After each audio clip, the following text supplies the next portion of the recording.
இதான் நோவாவோட பேழை. ஏசப்பா வந்து நோவாட்ட ஒரு பேழை கெட்ட சொன்னாரு. நோவா தாத்தா அவனுக்கு கீழ்ப்படிஞ்சு ஒரு பேழையை கெட்டினாரா. பேழையை கெட்ட போற எல்லாத்தையும் சொன்னாரு.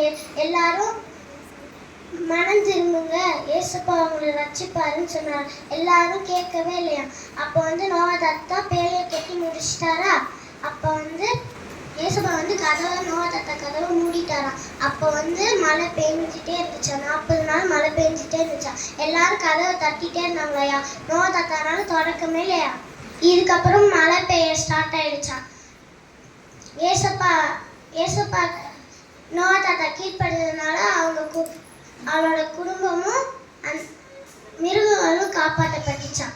இந்த கதையில இருந்து நீங்க என்ன தெரிஞ்சுக்கிறீங்க? நம்மளும் பெரியவங்களுக்கு கீழ்ப்படியணும், பேரண்ட்ஸ்க்கு கீழ்ப்படியணும், ஏசப்பா கீழ்ப்படியணும், நம்மளும் காப்பாற்றப்படுவோம். தேங்க்யூ.